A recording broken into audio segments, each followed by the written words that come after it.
Good evening मित्रांनो, blog with श्रीमध्ये मी श्रीकांत आपलं सगळ्यांचं खूप स्वागत करतो. तर आता आपण आहे बानेरमध्ये आणि कस्टमर आता इथं मेडिकल शॉपमध्ये गेलेला आहे आणि आपल्याला ड्रॉप जो आहे तो आहे टर्मिनल 2चा. तर ही आपली प्रायव्हेट बुकिंग आहे आणि प्रायव्हेट बुकिंगमध्ये म्हणजे आता एक उबरमध्ये एक मेसेज सगळ्यांच्या इनबॉक्समध्ये येऊन पडला असेल बघा, की जो म्हणजे इंटरसिटी म्हणजे त्यांचं असं म्हणणं आहे की म्हणजे तो मेसेजचा मी तुम्हाला अर्थ सांगतो. त्यांचं असं म्हणणं आहे की जो कोणी उबरची बुकिंग मुंबईला घेऊन जाईल म्हणजे पुण्यातून मुंबईला उबरची बुकिंग घेऊन जाईल त्यालाच पहिला प्रेफरन्स रिटर्न बुकिंगसाठी दिला जाईल. आणि म्हणजे पहिलं कसं व्हायचं, आपण इकडनं प्रायव्हेट बुकिंग घेऊन जायचो आणि तिकडे गेल्यानंतर उबर लॉग इन करायचो म्हणजे उबर आपल्याला तिकडनं बुकिंग देत होतं. तर आतासुद्धा देत असेल नाही ते मला काहीच माहिती नाही. ॲक्च्युली मी 3-4 जणांना फोन केले पण मी स्वतः कन्फ्यूज झालो खूप की काय करायचं म्हणून. आणि जर इकडनं जर उबरची बुकिंग नाही घेऊन गेलो आणि तिकडं जर नाही पडली आपल्याला तर ती खूप मोठी रिस्क होती. म्हणजे येताना CNG जवळजवळ 500-600चा CNG जाईल आणि प्लस 360-65 रुपये आपला टोल पण जाईल. त्याच्यापेक्षा मी ही रिस्क घेत नाही, कारण मी 2-3 जणांचे अनुभव म्हणजे फोनवरतीच विचारून घेतले मित्रांना कसं आहे काय. तर ते बोललेत की एक जण बोलले पडती आणि 2-3 जण बोलले की नाही पडत, कारण त्यांचे मित्र 3-4 जण एमटे आले होते.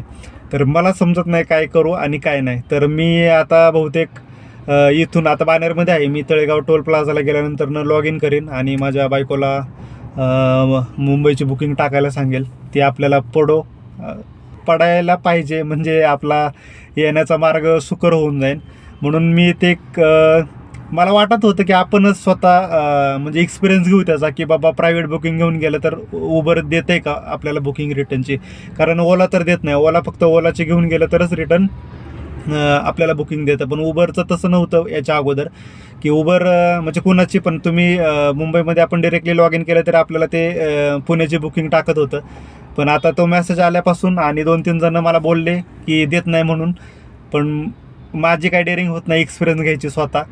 त्याच्यामुळे मी ट्रिपच घेऊन म्हणजे बुक करून जाईन, कारण मी कस्टमरला ऑलरेडी 4,000 रुपये सांगितलेले आहेत पे करून आणि कस्टमरने मला ते दिलेले पण आहेत. कारण त्यांना मी सांगितलं की तिकडनं आता पहिलं आम्हाला बुकिंग रिटर्नची पडत होती पण आता काही पडत नाही. त्याच्यामुळे मी कस्टमरकडनं 4,000 रुपये घेतलेत आणि बघू आता मग मी बायकोला म्हणजे टोल नाक्यावरती गेल्यानंतर तिला सांगेल की बुकिंग टाक म्हणून, आणि आपल्याला पडली तर बरंच आहे. आणि तिला पण माहिती, कारण ती याच्या अगोदर मला प्रमोशन वगैरे आपल्याला भेटायचे त्यावेळेस 1-2 बुकिंग शेवटच्या राहिलेल्या त्या मी अशाच कंप्लीट करायचो. तर बघू तिथे गेल्यानंतर ना आपण एक 150-200 कमिशन गेलं तरी चालेल उबेरला, काही हरकत नाही. कारण आपल्याला इकडनं पण 4,000 भेटतात आणि येताना 1700-1800 जरी भेटले आपल्याला तरी पण ठीक आहे.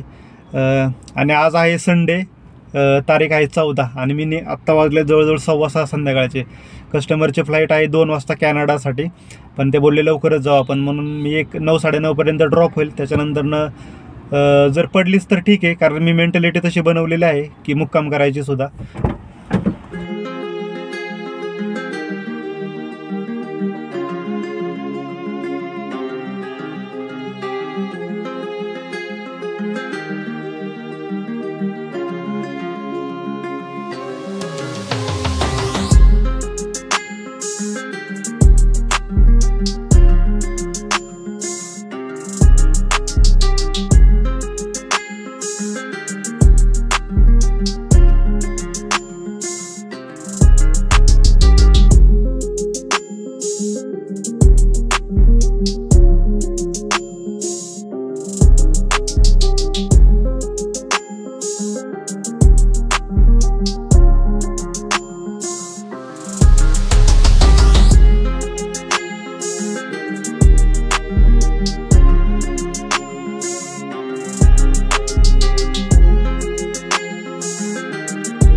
वाजलेले आहेत मित्रांनो 9:30 आणि आता आपण जस्ट पोचलो टर्मिनल 2ला. तर आपण 9:30 वाजता कस्टमरला सोडलं टर्मिनल 2ला आणि त्यानंतर एअरपोर्टवरती पाहिलं तर जवळजवळ आपल्या पुण्याकडच्या गाड्या 70 ते 80 गाड्या होत्या वेटिंगला. तर म्हटलं तिथं काही थांबण्यात अर्थ नाही आणि तिथं एअरपोर्टच्या एरियामध्ये सिक्युरिटीवाले पण काय थांबून देत नाही. त्याच्यामुळे तिथे CNG भरला आणि मग पवईकडे आलो. आता इथं मस्त जागा भेटली आपल्याला. एक अपार्टमेंट आहे, त्या अपार्टमेंटच्या बाजूला सिक्युरिटी पण आहे, तिथे थांबलो आहे.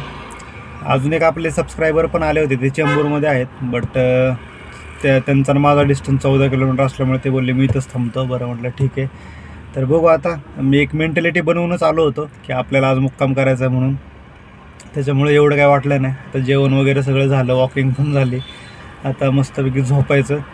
ॲप्लिकेशन चालूच राहील, कधी ट्रिप वाजेल त्यावेळेस पाहूयात. मग जर आलीच रात्रीची तर ॲक्सेप्ट करू, नाही तर मग उद्या सकाळी अर्ली मॉर्निंग पडेलच.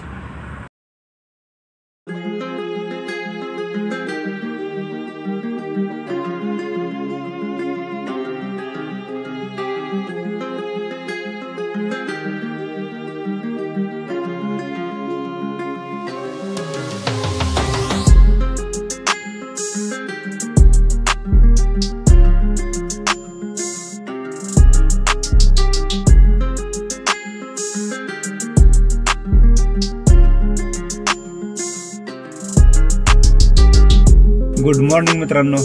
तर आता वाजले आहेत सकाळचे 8:30 आणि आपण आहोत तळेगावमध्ये, तळेगाव दाभाडे. तर ही जी अपडेट आहे म्हणजे दुसऱ्याचा अनुभव घेण्यापेक्षा मी माझा एक्सपिरियन्स सांगतो तुम्हाला. आणि म्हणजे आपण ज्यावेळेस रात्री 9:30 वाजता ड्रॉप केलं, त्यानंतर मी पवईमध्ये गेलो 10 वाजता, तिथे पोहोचलो. पण 10 ते सकाळी 6 वाजेपर्यंत एकसुद्धा बुकिंग वाजली नाही. आणि नंतरनं मी एका मित्राला पण फोन केला, तो चेंबूरला होता, त्याला पण काही पडली नव्हती. पण म्हणजे ही जी अपडेट आहे ती मात्र नक्की खरी आहे. कारण मी 2 जणांना विचारलं होतं, 2 मित्रांना. तर ते बोलले होते की जर आपण प्रायव्हेट बुकिंग घेऊन आलो तर आता उबर काही आपल्याला रिटर्नची बुकिंग देत नाही. जर उबरची बुकिंगच आपण घेऊन गेलो तरच आपल्याला उबर बुकिंग देतं मुंबईमधून. तर बाकी लोणावळ्यामधून तर भरपूर साऱ्या पडतात, पण तिथं काय पिकअपला चान्सेस नाही, त्याच्यामुळे तिथनं काय आपण घेऊ शकत नाही. पण मुंबईमधून तुम्ही सुद्धा लक्षात ठेवा, जर प्रायव्हेट बुकिंग घेऊन जाणार असाल तर एक तर रिटर्नचे पैसे घ्या, नाहीतर तिकडनं काहीतरी जुगाड करावंच लागेल. कारण माझं नशिबाने मला कारल्याची बुकिंग मिळाली एका मित्राकडनं. तर त्याच्यामुळे मी त्याला कारल्याला ड्रॉप केलं त्या कस्टमरला आणि तिथून मी तळेगावमध्ये आलो. तर तळेगावमध्ये आता थांबलो आहे. तर म्हणजे ॲप्लिकेशन मी बंद केलेत. म्हटलं व्हिडिओ पहिला आपण कंप्लीट करू, नंतरनं मग घरी जाऊ. कारण आता घरी गेल्यानंतर परत काय चालू करणार नाही. तर म्हणजे एवढं म्हणजे 2-3 मित्रांनी मला सांगितलं की पडत नाहीत म्हणून, पण त्यांचा एक्सपिरियन्स आणि माझा एक्सपिरियन्स म्हटलं. त्याच्यामुळे मी काय बुकिंग घेऊन नव्हतं गेलो. कारण माझी बायको करत होती बुकिंग, पण ती काही मला आलीच नाही. पण दुसऱ्याच बुकिंग मला जास्त येत होत्या लोणावळ्यामधून. तर त्याच्यामुळं मग मी तसाच गेलो विदाऊट बुकिंगचा आणि त्याच्यानंतर कस्टमरला ड्रॉप केलं. आणि नशीब मी कस्टमरला अगोदर सांगितलं होतं आणि कस्टमरकडनं 4,000 रुपये पण घेतले होते, त्याच्यामुळं एवढं काही झालं नाही. पण जो म्हणतो ना आपण कुठलाही अनुभव घेण्यासाठी आपल्याला तिथं काहीतरी मोबदला पे करावाच लागतो. त्या पद्धतीनेच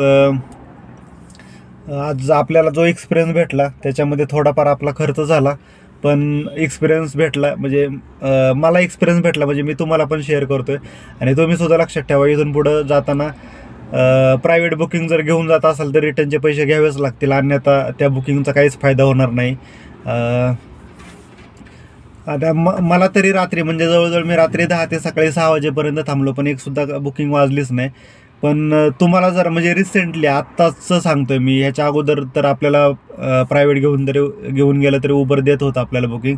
बट आत्ता जर तुम्ही पाठीमागच्या वीकमध्ये जर गेला असाल म्हणजे प्रायव्हेट बुकिंग घेऊन आणि जर तुम्हाला जर उबरने बुकिंग दिली असेल तर प्लीज कमेंटमध्ये सांगा की मी प्रायव्हेट घेऊन गेलो होतो पण मला बुकिंग दिली म्हणून उबरने. कारण मला तर काय पडली नाही आणि मी ट्राय पण केलं, म्हणजे दुसरीकडनं बुकिंग टाकायला सांगितली मला, पण ती काही बुकिंग आलीच नाही. म्हणजे याचाच अर्थ की उबर पहिल्यांदा प्रेफरन्स त्याच माणसाला देतं आहे की जो पुण्यावरून उबर घेऊन मुंबईला आलेला आहे.